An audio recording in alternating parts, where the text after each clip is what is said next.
نحمدہ ونصلی ونسلم علی رسولہ النبی الامی الکریم وعلی آلہ واصحابہ وازواجہ وذریاتہ اجمعین، اما بعد۔ حضرت بایزید بسطامی رحمۃ اللہ تعالیٰ علیہ ایک جگہ تشریف لے جا رہے تھے کہ ایک دیوانے پر نظر پڑی جو یہ کہہ رہا تھا کہ مولا اے اللہ کریم مجھ پہ نظر کرم فرما دے، مجھ پہ نظر کر دے۔ جب اس کے ظاہری احوال کو دیکھا تو حضرت بایزید بسطامی نے فرمایا کہ تو نے اپنی حالت اور کیفیت دیکھی ہے؟ کیا تیرے کام ایسے ہیں کہ تیری طرف نظر کی جائے؟ اللہ اکبر۔ اس نے فوراً جواب دیا کہ حضور جب اس کی توجہ ہو جائے گی، جب اس کی نظر ہو جائے گی تو اعمال بھی اچھے ہو ہی جائیں گے۔ یہ ایک ایسی ایک ہوپ اور ایک ایسی امید اللہ رب العزت کی رحمت کے ساتھ ایک بندہ مومن کی وابستہ ہوتی ہے، رہتی ہے، کہ جو اہل اللہ صوفیاء اور اولیاء اعظام کی صحبت، ان کی تعلیمات، ان کے فیضان کے بغیر ممکن نہیں ہے۔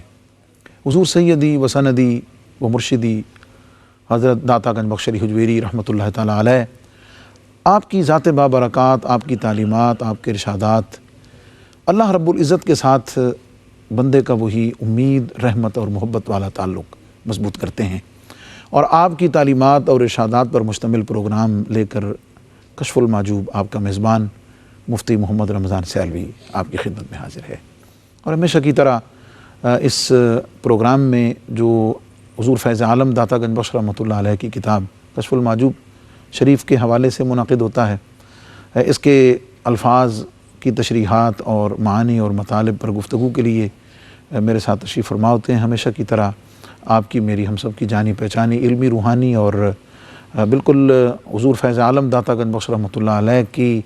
جو خصوصی نگاہ توجہ ہے، اس کے نتیجے میں بہت ساری چیزیں عطا ہوتی ہیں جو آپ تک پہنچتی ہیں۔ محترم المقام حضرت علامہ محمد شہزاد مجددی صاحب، السلام علیکم ورحمۃ اللہ وبرکاتہ۔ معزز ناظرین، کشف المحجوب شریف کا 11واں باب ہے اور ذکر چل رہا ہے حضرات ائمہ تبع تابعین رضوان اللہ تعالیٰ علیہم اجمعین کا، اور آج ہم جس عظیم ہستی کے ذکر کے ساتھ ان کی تعلیمات، ارشادات اور اس پر حضور فیض عالم داتا گنج بخش رحمۃ اللہ علیہ کے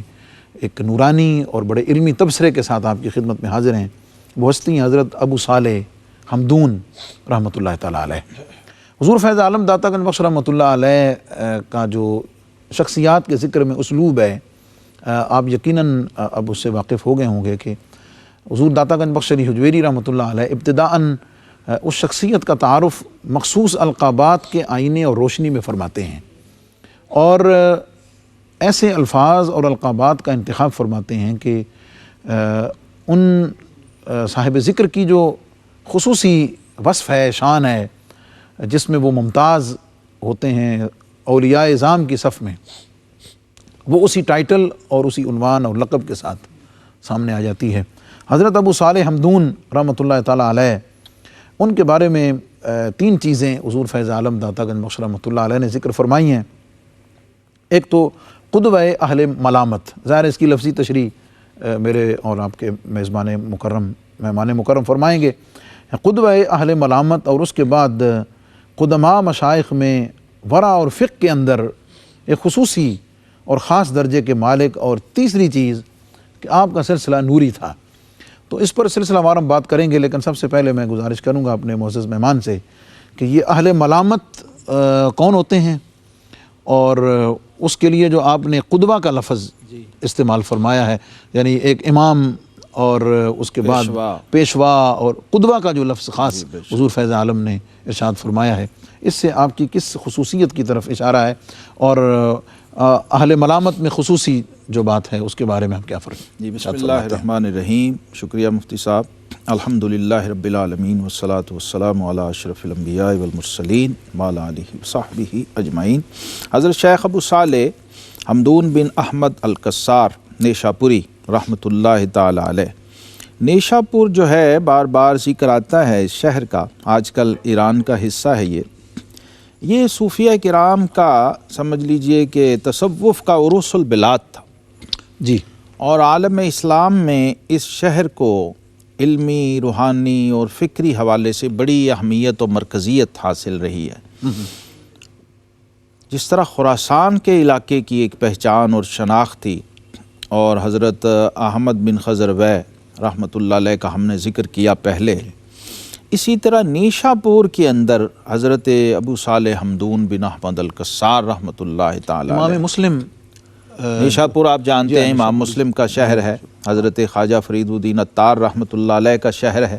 اور صوفیہ کرام سے اور علماء سے اور ائمہ محدثین سے بھرا ہوا ہے۔ ابھی بھی آپ جائیں تو مزارات ہیں وہاں پر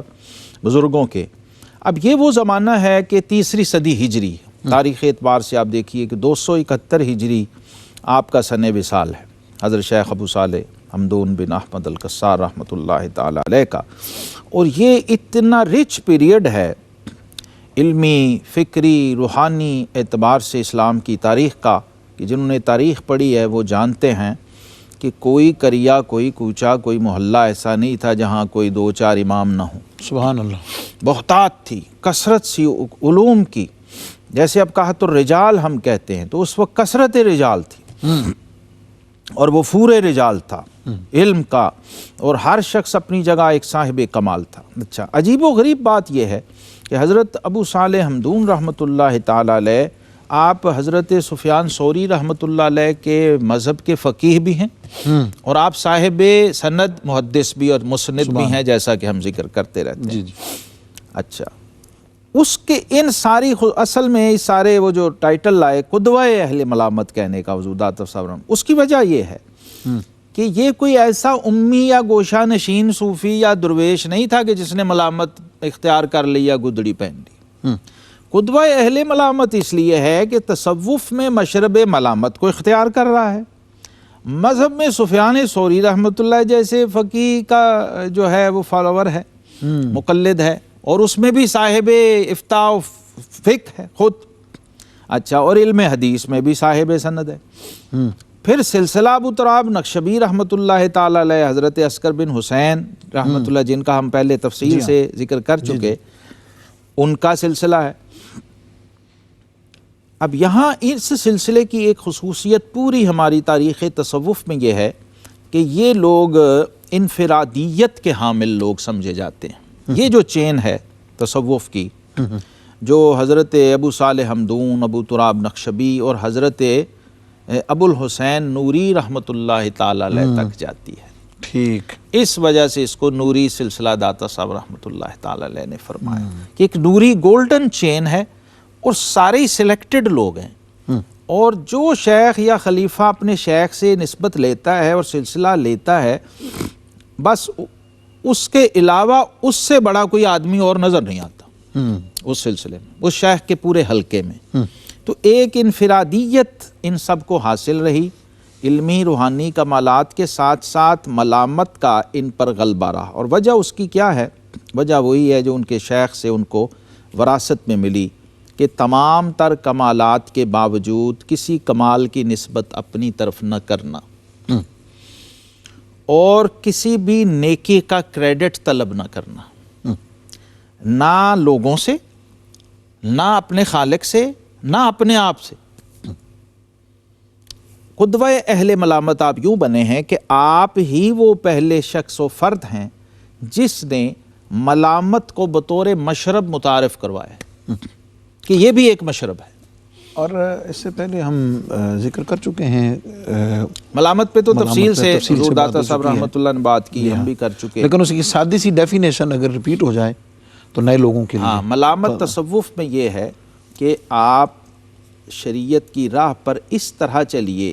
کہ دیکھنے والے یہ نہ سمجھیں کہ یہ شخص شریعت کا کوئی بہت بڑا عامل ہے یا بہت بڑا متقی ہے۔ آپ راہ حق پر اس طرح چل رہے ہوں کہ دیکھنے والا آپ کو کوئی صوفی یا بزرگ نہ سمجھے، ایک عام آدمی سے بھی کمتر درجے کا سمجھے۔ ملامت اصل میں کرتی کیا ہے؟ کسی بھی موقع پر آپ کوئی ایسا رویہ اختیار کرتے ہیں کہ مخلوق خدا آپ سے متنفر ہو جاتی ہے۔ خلاف شریعت نہیں ہوتا، یہ ہے بنیادی چیز، وہ خلاف شریعت نہیں ہوتا، لیکن جس عام لوگوں کے رواج سے ملامت ضد ہے مفتی صاحب ریا کی۔ اچھا، یہ بہت باریک چیز ہو گئی۔ ریا کیا ہے کہ آپ کوئی نیکی دکھاوے کے لیے کر رہے ہوں، اور یہ صوفیہ کرام کوئی ایسا عمل جس کی صورت خلاف شرع ہو سکتی ہے لیکن حقیقت خلاف شرع نہیں، جیسے رمضان شریف میں سفر کے اندر کوئی چیز کھا رہے ہیں آپ، تو شریعت میں اس کا جواز ہے، جی ہاں، آپ مسافر ہیں، جی ہاں، تو آپ نے روزہ نہیں رکھا، اب لوگوں کو نہیں پتا کہ آپ مسافر ہیں، تو وہ کہہ رہے ہیں دیکھو یار ایسا بندہ ہے یہ رمضان میں کھا پی رہا ہے، اچھا اس کا ساری ڈیل وہ کر رہے ہوتے ہیں اپنے نفس سے، کیونکہ اصل بنیادی چیز یہ ہے کہ انسان کا نفس جو ہے نا وہ چاہتا ہے لوگوں سے واہ واہ کرانی، وہ چاہتا ہے کہ لوگ میرے نعرے لگائیں، وہ چاہتا ہے کہ لوگ مجھے بزرگ سمجھیں، وہ چاہتا ہے کہ لوگ مجھے نیک صالح سمجھیں، تو یہ براہ راست اپنے نفس کو ہٹ کرتے ہیں اس طریق سے کہ اب دیکھ لیا اب واہ واہ کروا لو، اور یہ ملامت والے صوفیہ تو یہاں تک گئے ہیں کہ انہوں نے اس راہ میں ماریں تک کھائی ہیں انہی عقیدت مندوں سے جو ہار لے کے کھڑے، لوگوں کی نظروں میں اپنے نفس کو رسوا کرنا خود اپنے ہاتھوں اپنے عمل سے، یہ اس کی تھوڑی معزز ناظرین اس لیے بھی ضرورت تھوڑی سی تشریح اس لیے پڑ گئی کہ ہمارے عصر حاضر میں اور ہم ڈسکس کرتے رہتے ہیں، ان چیزوں کی نشاندہی بھی کرتے ہیں، اور ان چیزوں کی نشاندہی کرنا یہ حضور فیض عالم داتا گنج بخش رحمۃ اللہ علیہ کی سنت کریمہ اور آپ کا طریقہ مبارکہ ہے، وہ یہ ہے کہ ہمارے معاشرے میں دائیں بائیں پھیلے ہوئے بہت سارے ایسے لوگ، بعض دفعہ آپ بھی یقیناً ان کو جانتے ہوں گے، دیکھا ہوگا، کہ جو بالکل صراحتاً کلیئرلی قرآن و سنت کی خلاف ورزی کر رہے ہوتے ہیں، اور دیکھنے والا انہیں بہت بڑا کوئی پہنچا ہوا اور بہت بڑا کوئی دیکھ رہا ہوتا ہے، تو میں نے اس لیے ضروری محسوس کیا اور بڑی خوبصورت انداز سے اس کی ڈیفینیشن آپ کے سامنے آ گئی ہے کہ خلاف شریعت امور ہرگز ملامت کی علامت نہیں ہو سکتے، وہ ایک ایسی نفیس سی تعبیر ہوتی ہے، جیسے کہ مثال آپ نے سنی ہے، مجھے کہ دیکھنے والا بظاہر کچھ ایسا سمجھ رہا ہوتا ہے، اور سادی سی تعبیر یہ کہ اپنے آپ کو عام بہت کچھ ہوتے ہوئے لوگوں کی نظر میں یہ ظاہر کرنا کہ میں کچھ بھی نہیں ہوں، اور ایسے اسباب کا اختیار کرنا کہ جس سے لوگوں کے اندر اپنے آپ کو پرومیننٹ کرنے سے بچا جا سکے، یہ ملامت کی سادی سی ڈیفینیشن اور بات ہوئی، اور سلسلہ نوری کا ذکر ہوا، اس پر تھوڑی سی مزید بات کریں گے، لیکن وقت ہوا چاہتا ہے ایک مختصر سے وقفے کا۔ Stay with us. Welcome back معزز ناظرین، پروگرام کشف المحجوب اور ذکر ہے حضرت ابو صالح حمدون رحمۃ اللہ تعالیٰ علیہ کا کشف المحجوب شریف کی روشنی میں۔ بریک پر جانے سے پہلے سلسلہ نوری کی بات ہوئی تھی کہ حضرت ابو صالح حمدون سلسلہ نوری سے تعلق رکھتے ہیں۔ عام طور پہ یہ سمجھا جاتا ہے کہ جیسے کہ تصوف کے بارے میں بھی بہت ساری باتیں ہیں کہ یہ شاید بہت بعد کی کوئی پیداوار ہے، اور شاید کوئی قرآن و سنت کے پیرالل کوئی ایسی چیز ہے، تو ہم اس پہ وضاحت کر چکے ہیں، لیکن عام یہ سمجھا جاتا ہے کہ یہ جو 4 سلسلے ہیں ان کی جو شروعات ہیں حضرت شیخ عبد القادر جیلانی رضی اللہ تعالیٰ عنہ سے، سلسلہ قادریہ حضرت خواجہ معین الدین چشتی اجمیری رحمۃ اللہ تعالیٰ علیہ سے، سلسلہ چشتیہ، اسی طرح 4 سلسلے، حضور فیض عالم داتا گنج بخش رحمۃ اللہ تعالیٰ علیہ آج سے تقریباً 1100 سال پہلے کا جو ذکر فرما رہے ہیں، اور جو دور آپ نے سنا ہے 3ری صدی ہجری کا، اس میں حضرت ابو صالح حمدون جو ہیں ان کا تعلق سلسلہ نوری سے ہے، اور اس پورے سلسلے کا نام اور ٹائٹل جو ہے حضور فیض عالم نے ذکر کیا، نوریہ سلسلہ جو ہے، تو ان سلاسل کے بارے میں آپ۔ اچھا مفتی صاحب، حضرت میں خود سوچ رہا تھا آج بیٹھا کہ یہ نوری سلسلہ کیا ہے، جی کیونکہ کتابوں میں پہلی دفعہ اوپر تو اس کا ذکر نہیں، حضور داتا صاحب رحمۃ اللہ ذکر، تو حضور داتا صاحب رحمۃ اللہ کی توجہ سے کشف المحجوب میں ہی مجھے مل گیا اس کا جواب، ماشاءاللہ۔ حضرت ابو الحسین نوری رحمۃ اللہ تعالی علیہ کے ذکر میں آپ لائے ہیں اور فرمایا کہ یہ نوری سلسلہ ہے اور ان سے چلا ہوا ہے، اور یہ حضرت ابو صالح حمدون کے دادا پیر ہیں، ٹھیک، شیخ ابو تراب نقشبی رحمۃ اللہ کے شیخ مرشد ابو الحسن نوری، اور ابو الحسین نوری ابو الحسین صحیح نام ہے، ابو الحسن غلط لکھا ہوا کتابوں میں، اردو کتابوں میں ابو الحسن نوری لکھا ہے، وہ بالکل غلط ہے، اصل نام ان کا ہے ابو الحسین نوری، ان کی کنیت ہے، اور محمد بن احمد ان کا اسم گرامی ہے۔ داتا صاحب نے انہی کا ذکر کرتے ہوئے تصوف کے 12 مسالک کا بھی ذکر کر دیا ہے، اور وہاں آپ نے فرمایا کہ 2 ان میں سے مردود ہیں اور 10 مقبول ہیں، جی ہاں۔ تو اچھا، اب یہاں چونکہ بعد والے متاخرین میں لوگ سمجھتے ہیں کہ شاید تصوف کے مشہور سلاسل جو ہیں قادریہ، چشتیہ، سہروردیہ اور نقشبندیہ ہے، تصوف شاید اسی سے شروع ہوا ہے، ایسا نہیں ہے۔ آپ دیکھیے سلسلہ نقشبندیہ کی مثال میں دیتا ہوں جی کہ یہ شروع میں صدیقیہ کہلاتا تھا، چونکہ صدیق اکبر رضی اللہ عنہ سے شروع ہوا، ٹھیک، پھر اس کے بعد یہ جعفریہ کہلایا امام جعفر صادق کی نسبت سے، صدیقیہ، پھر جعفریہ، پھر تیفوریہ کہلایا حضرت ابو بایزید بستامی رحمۃ اللہ کی نسبت سے، ٹھیک، پھر اس کے بعد یہ خواجگانیہ کہلایا حضرت خواجہ عبد الخالق وجدوانی رحمۃ اللہ کی نسبت سے، پھر یہ حضرت خواجہ بہاؤالدین شاہ نقشبند رحمۃ اللہ تک جب پہنچتا ہے 7ویں صدی ہجری میں، تو تب اس کی نسبت نقشبندیہ کہلاتی ہے، اور پھر اس کے پھر بعد آگے اس کی برانچز مختلف نکلی ہیں، لیکن اصل سینٹرل وہی ایشیا، رہا۔ بخارا، عرب میں، ہندوستان میں، پھر یہاں آ کے حضرت مجدد الفسانی رحمۃ اللہ تعالیٰ علیہ اتنے بڑے امام اس سلسلے کے اندر آئے، تو نقشبندیہ مجددیہ کی نسبت ہوئی، پھر ان کے صاحبزادوں سے سعیدیہ اور معصومیہ کی نسبتیں ہوئیں۔ ایسے آپ چشتیہ سلسلے کو دیکھ لیں تو اوپر اس کے ٹائٹلز بدلتے رہے ہیں، اور آگے پھر آپ دیکھیے کہ یہ چشتیہ نظامیہ ہوا ہے، پھر یہ چشتیہ صابریہ ہوا ہے، اوپر فریدیہ ہوا ہے، جی جی، پھر نظامیہ ہوا ہے، پھر صابریہ ہوا، اور برانچز بنتی ہیں۔ تو سلاسل کا نظام بڑا سائنٹیفک ہے اور اوپر سے چلا آ رہا ہے الحمدللہ تعالیٰ، 1400 سال سے متصل چلا آ رہا ہے، بالکل اسناد کے ساتھ اس کے شجرے موجود ہیں۔ تو حضور داتا صاحب نے ان میں سے ایک کا ذکر کیا، آپ آئندہ تفصیل آئے گی جی، بالکل باقی سلاسل کا بھی ذکر آئے گا۔ سلاسل کے عنوان پہ انشاءاللہ ہم اس پہ تفصیلی بات کریں گے۔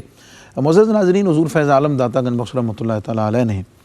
حضرت ابو صالح حمدون علیہ الرحمہ کے ذکر میں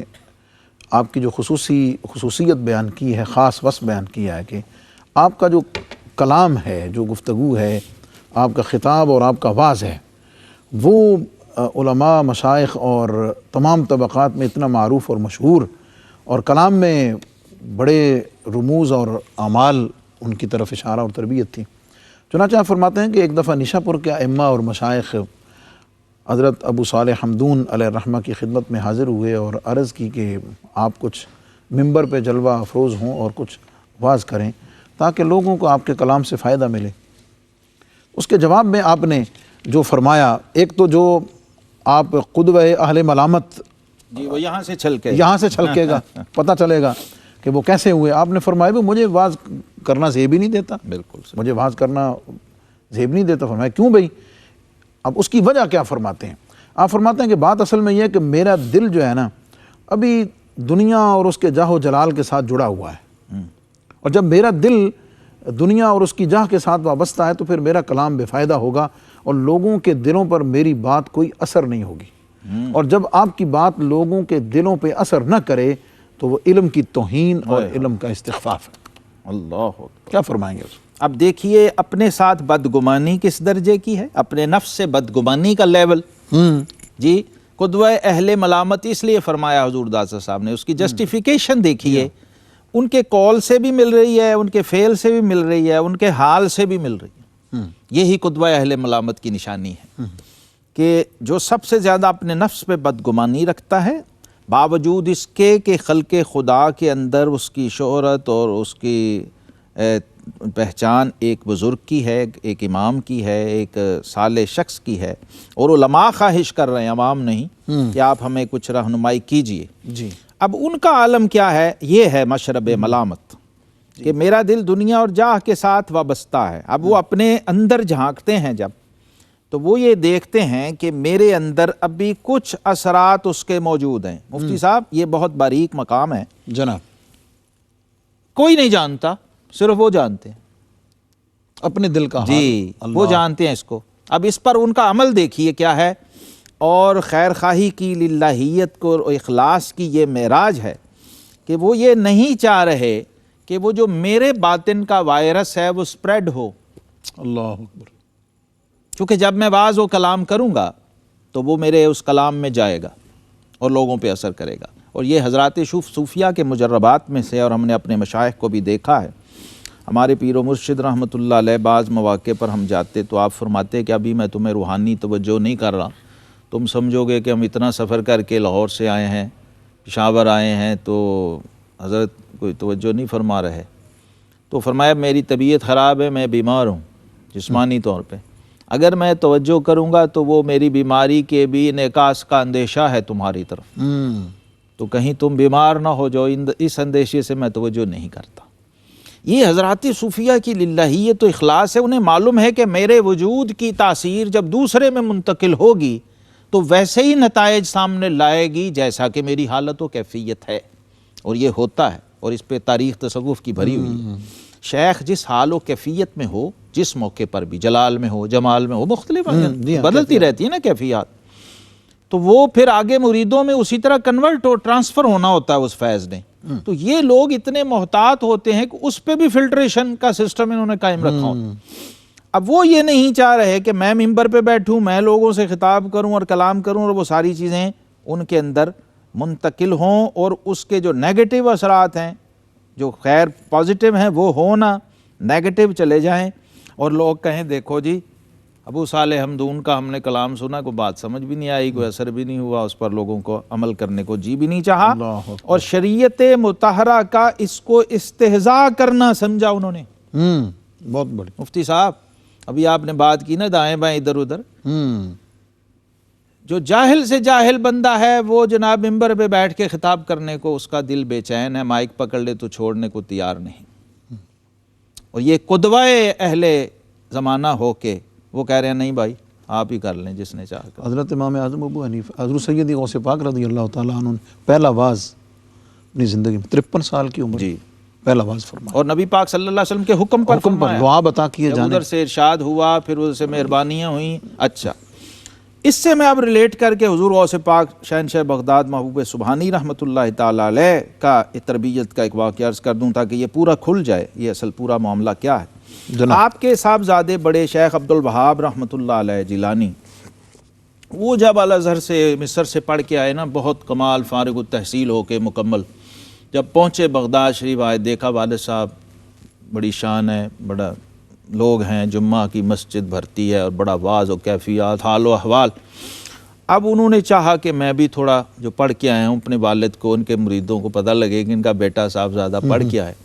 تو کہا کہ حضرت تیاری فرما رہے تھے، کہا حضور جب تک آپ تیاری فرماتی ہیں اجازت ہو تو میں تھوڑی دیر مسجد میں خطاب کر لوں. ہاں ماشاءاللہ تم پڑھ کے آئے ہو، ضرور کرو، ہم آتے ہیں، ہم بھی سن رہے ہیں، چلو. اچھا وہ پہنچے، ممبر پہ بیٹھ گئے اور مجمع تھا جناب، اور آپ نے شروع کیا علوم اور فنون اور اپنے جناب فن خطابت کے خوب مظاہرے اور جوہر دکھائے. مجمع ٹس سے مس نہیں، آخر اتر کے آ گئے. پھر حضور غوث پاک رضی اللہ عنہ تشریف لائے، آپ ممبر پہ بیٹھے، اور اس دن شاید آپ نے اپنی زندگی کا سب سے مختصر خطبہ دیا ہوگا، کوئی 1.5 منٹ کا خطاب کیا، صاحبزادہ صاحب وقت نہیں تھا. تو آپ نے فرمایا حمد و صلوات کی اور کہا کہ بھئی آج عبد الوہاب کی ماں نے انڈے فرائی کیے تھے اور وہ پلیٹ میں ڈال کے دیوار پہ رکھ دیے، تو وہ بلی آئی، اس نے پنجہ مارا تو وہ سارے نیچے گر گئے. اچھا یہ فرمانا تھا کہ مجمع کا برا حال ہے، لوٹ پوٹ، کپڑے پھٹ رہے ہیں، ہاؤ ہو کے نعرے لگ رہے ہیں، لوگ جناب جذب و حال کی کیفیات. وآخر دعوانا الحمد. جمعہ ہو گیا. اب جب صاحبزادہ سب گھر آئے، کہا حضور مجھے آج سمجھ نہیں آئی. بیٹا یہی تمہیں سمجھانا تھا میں نے. کہا جی کیا؟ کہا جی یہ آپ نے تو گھر کی ایک بات کر دی اور لوگ، میں نے اتنے دریا بہا دیے علوم و فنون کے اور کوئی ٹس سے مس نہیں. فرمایا بیٹا اصل یہی تمہیں سمجھانا تھا کہ تم لوگوں کے لیے خطاب کر رہے تھے اور میں لوگوں کے رب کے لیے خطاب کر رہا تھا. سبحان اللہ. معزز ناظرین، بڑی خوبصورت بات، اور کلام اور متکلم یعنی بات کرنے والا، واز کرنے والا، اور اس کے واز کے بارے میں حضرت ابو صالح حمدون رحمۃ اللہ تعالیٰ علیہ کا طریقہ اور آپ کا ارشاد آپ نے سماعت کیا، اور اس کا جو نچوڑ حضرت ابو صالح حمدون نے خود نکالا وہ یہ ہے کہ کلام اسے کرنا چاہیے کہ اس کی خاموشی بھی دین ہو، دین میں داخل ہو، اور جب بولے تو سننے والوں کے دماغوں میں، دل میں جتنا خلل ہے وہ مٹ جائے. حضرت مجدد الفسانی رحمۃ اللہ یاد آگے مجھے، فرماتے ہیں جن کا کلام دوا اور نظر شفا ہو. سبحان اللہ. جن کا کلام دوا اور نظر شفا ہو، انہی سے فیض کے وہ چشمے پھوٹتے ہیں، اور دنیا سے پردہ کرنے کے بعد بھی ان کی مزار نام فقیر تنہادہ باہو قبر جنہادی جیوے او. معزز ناظرین، اس پر ایک تھوڑی سی بات اور باقی ہے، اور اس کے بعد ہم حضرت ابو صالح حمدون رحمۃ اللہ تعالیٰ علیہ کا ایک ارشاد اور جس کی وضاحت حضور فیض عالم داتا گنج بخش رحمۃ اللہ علیہ نے فرمائی ہے، ہم آپ کی خدمت میں پیش کریں گے، لیکن مختصر سے وقفے کے بعد. Stay with us. Welcome back معزز ناظرین، پروگرام کشف المحجوب اور ذکر ہے حضرت ابو صالح حمدون رحمۃ اللہ تعالیٰ علیہ کا۔ اور وقفے پر جانے سے پہلے کلام، واعظ، متکلم، خطاب، اس حوالے سے آپ نے جو معیار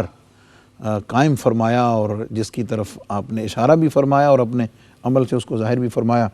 آپ نے مختصر سنا۔ حضور فیض عالم داتا گنج بخش رحمۃ اللہ علیہ فرماتے ہیں کہ حضرت ابو صالح حمدون سے یہ پوچھا گیا کہ جناب یہ آج کل جو لوگوں کی باتیں ہم سنتے ہیں، لوگوں کی باتیں جو ہم کرتے ہیں، اس کا کوئی اثر نہیں ہوتا ہے، اس کا کوئی فائدہ نہیں ہوتا ہے، لیکن اس کے مقابلے میں جو بزرگ گزر چکے ہیں، جو سلف صالحین ہیں، ان کی باتیں جب لوگوں کے سامنے بیان کی جاتی ہیں تو وہ لوگوں کے بہت اثر کرتی ہیں۔ سبحان اللہ۔ لوگوں پہ ان کا بڑا آج کل کی باتیں اثر نہیں کرتی، لیکن ان سلف صالحین کی باتیں، ان کے واقعات، ارشادات جو ہیں، وہ جب لوگوں کو بتائے جائیں تو لوگوں پہ اس کا بڑا اثر ہوتا ہے۔ تو حضرت ابو صالح حمدون رحمۃ اللہ تعالیٰ علیہ نے اس کا جو وجہ اور اس کا جو جواب عطا فرمایا وہ میں پڑھ دیتا ہوں، اس پر تشریح جو ہے وہ ہمارے مہمان معظم فرمائیں گے۔ لأنہم تکلموا لعز الاسلام ونجات النفوس ورضاء الرحمن ونحن نتکلم لعز النفس وطلب الدنیا وقبول الخلق۔ سبحان اللہ۔ اس کے اسباب آپ نے بیان فرمائے ہیں کہ ان کی باتیں کیوں اثر کرتی ہیں اور ہماری باتیں اثر کیوں نہیں کرتی۔ فرمایا اس لیے کہ جب وہ گفتگو فرماتے تھے تو اسلام کی عزت کے لیے گفتگو کرتے تھے اور نفسوں سے نجات کے لیے اور اللہ رب العزت کی رضا حاصل کرنے کے لیے گفتگو کرتے تھے، اور ہم بولتے ہیں اپنے نفس کی عزت کے لیے، اپنے قلبی راحت کے لیے، طلب دنیا کے لیے، اور لوگوں میں مقبولیت کو حاصل کرنے۔ اللہ اکبر۔ یہی فرق ہے جی، جو دیکھیے بنیادی بات حضور غوث پاک رضی اللہ عنہ نے جو تشخیص فرمائی، یہ وہ امراض ہیں جو مخصوص طبقات میں پائے جاتے ہیں، جن کو لیڈنگ پوائنٹ ملتا ہے یا سٹیج ملتا ہے یا مائک ملتا ہے یا مرکزیت ملتی ہے، یہ ان سے متعلق چیزیں ہیں، اور جن سے آگے خلق خدا اور پبلک ریلیشننگ جن کا ایک شعبہ ہوتا ہے۔ تو اب یہ لوگ جو ہیں جو اس مرتبے کے ہیں، ان کے لیے یہ رہنما اصول دے دیے کہ ہمیں اپنے آپ کو اس کسوٹی پہ لانا ہے کہ ہم اپنے نفس کے لیے، اپنی ذات کے لیے اور اپنی خواہش کے لیے کلام نہ کر رہے ہوں، اس میں للہیت و اخلاص ہو تو برکت آئے گی، تاثیر پیدا ہوگی، عمل کا جذبہ پیدا ہوگا۔ یہی ہمارے سلف کا خاصہ تھا۔ آپ سے پوچھا گیا کہ کب بندہ اہل ہوتا ہے واعظ کہنے کا، تو حضرت حمدون رحمۃ اللہ نے فرمایا جب اس کے دل میں یہ بات پختہ ہو جائے کہ اس نے اللہ کے فرائض میں سے کوئی فرض ادا کرنا ہے، اس لیول پہ اسے پتہ ہو کہ اب ذمہ داری میری ہے کہ اب میں بات کروں، لازم ہے، فرض کے درجے میں جب چیز چلی جائے پھر وہ، یا اسے یہ یقین ہو جائے کہ فلاں شخص کی ہلاکت اور فلاں شخص کی بدعت کے اندر ابتلا اور اس میں مبتلا ہونا میرے واعظ کی وجہ سے وہ اس سے بچ جائے گا، اور واعظ نہ کیا تو اس بدعت میں مبتلا ہو کے تباہ ہو جائے گا، پھر وہ واعظ کہے۔ کیونکہ حدیث پاک میں نا دین النصیحہ، دین خیر خواہی ہے۔ جب اس لیول پہ وہ چلا جائے تو اب وہ اس کو اپنی ذمہ داری سمجھ کے ادا کرے، کسی کریڈٹ کے لیے یا کسی دنیاوی جاہ و جلال کے لیے یا واہ کے لیے، وہ اس کو اختیار، یہ ٹوٹل مشرب ہے جس کو اختصار سے حضور داتا صاحب رحمۃ اللہ علیہ نے بیان کر دیا، آپ کا طرز عمل بھی بیان کر دیا اور آپ کا مشرب بھی ساتھ ہی بیان ہو گیا۔ حضور فیض عالم داتا گنج بخش رحمۃ اللہ علیہ نے آپ کے اس ارشاد پر جو تبصرہ ارشاد فرمایا ہے مختصر سا، کہ جو کلام حق کی موافقت کے لیے ہو، حق کی مدد اس کے ساتھ ہوتی ہے، سبحان اللہ، اور اس کلام میں رعب و دبدبہ بھی ہوتا ہے، بے شک، اور نفس اور باقی جو اشرار ہیں ان پر اس کا اثر بھی ہوتا ہے، اس کا اثر پھر ظاہر بھی ہوتا ہے۔ لیکن جو کلام اپنی مرضی کے لیے، اپنی موافقت کے لیے ہو، اس کلام میں ذلت و رسوائی ہے اور اس کا کچھ فائدہ نہیں ہوتا۔ اور ایک جملہ جو اس پورے عنوان میں واعظ و نصیحت اور تبلیغ اور اس ضمن میں اس کا پورا نچوڑ اور کنکلوژن ہے جو حضور فیض عالم داتا گنج بخش رحمۃ اللہ علیہ نے فرمایا ہے،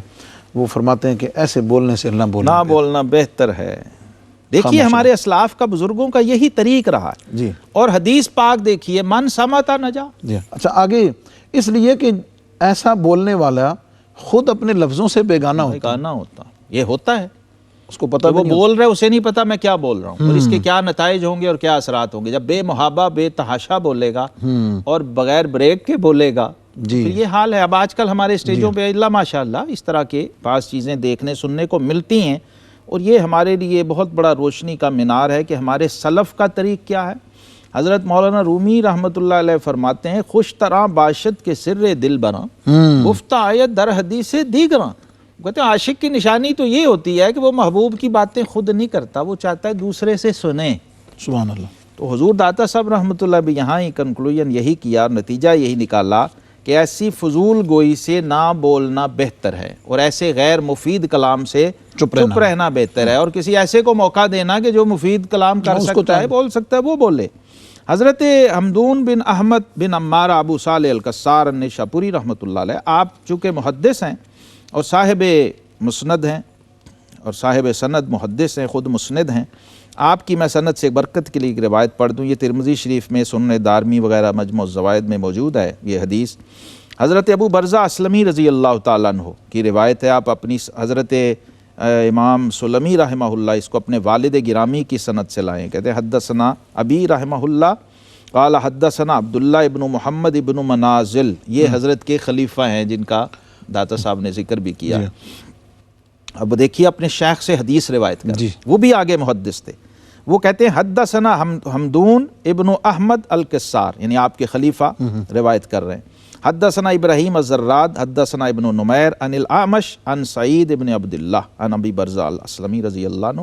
کہتے ہیں قال رسول اللہ صلی اللہ علیہ وسلم لا تزول قدم عبد یوم القیامہ حتی یسأل عن اربع، کوئی شخص قدم نہیں اٹھا سکے گا قیامت کے دن جب تک 4 چیزوں کا جواب نہ دے لے، عن عمرہ، اس کی عمر کے بارے میں، فیما افناہ،